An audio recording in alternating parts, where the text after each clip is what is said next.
விசிகவின் துணை பொதுச் செயலாளர் ஆதவ் அர்ஜுனா அக்கட்சியிலிருந்து நீக்கப்பட்டிருப்பதாக உறுதிப்படுத்தப்பட்ட தகவல்கள் வெளியாகி உள்ளன. 2 தினங்களுக்கு முன்பு விஜயுடன் மேடையை பகிர்ந்த அவர் பல்வேறு விஷயங்களை குறித்து பேசியிருந்த நிலையில் ஆதவ் கட்சியின் நலன் கருதி நீக்கப்பட்டிருப்பதாக தகவல்கள் தெரிவிக்கின்றன. என்ன நடந்தது? விரிவான பின்னணியை பார்க்கலாம்.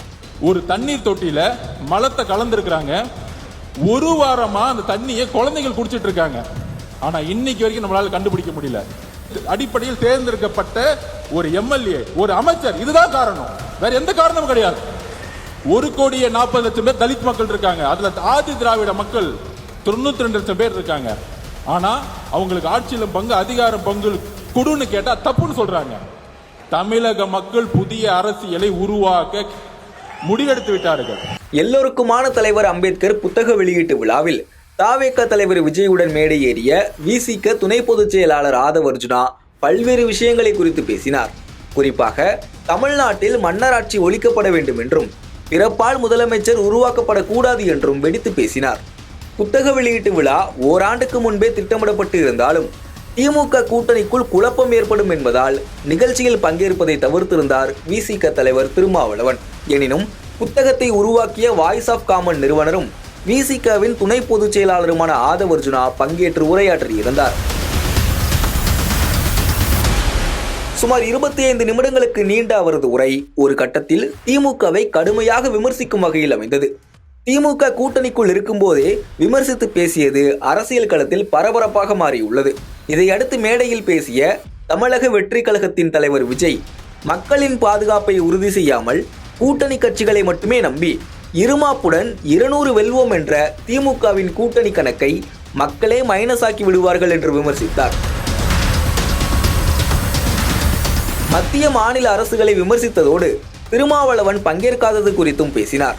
அம்பேத்கர் நிகழ்ச்சியில் திருமா பங்கேற்க முடியாத அளவுக்கு கூட்டணி கட்சிகளின் அழுத்தம் இருப்பதாக தன்னால் யூகிக்க முடிந்தாலும் திருமாவின் மனது முழுக்க முழுக்க தங்களுடன் இந்த நிகழ்ச்சியில்தான் இருக்கும் என்றும் பேசினார் விஜய். இருவரது பேச்சுமே தமிழக அரசியலில் பரபரப்பை கிளப்பிவிட்டாலும் விசிக திமுக கூட்டணிக்குள் இருக்கும் நிலையில் ஆதவ் அர்ஜுனாவின் பேச்சு அவரது தனிப்பட்ட கருத்து என்றும் அதில் தனக்கு உடன்பாடு இல்லை என்றும் விளக்கமளித்தார் திருமாவளவன். இந்த நிலையில் ஆதவ் அர்ஜுனா மீது நடவடிக்கை எடுக்க வேண்டும் என்று விசிகவில் குரல்கள் எழுந்ததாக தெரிகிறது. இதையடுத்து பொதுச் செயலாளர் உட்பட கட்சியின் மூத்த நிர்வாகிகளுடன் சேர்ந்து ஆதவ் மீது நடவடிக்கை எடுப்பது தொடர்பாக நேற்று ஆலோசித்தார் திருமாவளவன். இன்று செய்தியாளர்களிடம் பேசிய போது ஆதவ் அர்ஜுனாவுக்கு எதிரான மனநிலையில்தான் இருப்பதாகவும் ஒரு கருத்தை எப்போது எங்கு சொல்ல வேண்டும் என்பது யுக்தி, ஆனால் ஆதவ் அர்ஜுனா பேசக்கூடாததை பேசக்கூடாத இடத்திலிருந்து பேசுகிறார் என்று அதிருப்தி தெரிவித்திருந்தார். இந்த நிலையில்தான் கட்சியின் நலனுக்கு எதிராக செயல்பட்டதால் கட்சியின் நலன் கருதி ஆதவ் அர்ஜுனா கட்சியிலிருந்து நீக்கப்பட்டிருப்பதாக உறுதிப்படுத்தப்பட்ட தகவல்கள் வெளியாகியுள்ளன. இது தொடர்பாக விசிகவின் முக்கிய புள்ளிகளை தொடர்பு கொண்டு கேட்டபோது எடுக்கப்பட்ட நடவடிக்கை தொடர்பாக கட்சியின் தலைவர் திருமாவளவனே அறிக்கையாக வெளியிடுவார் என்று கூறியுள்ளனர்.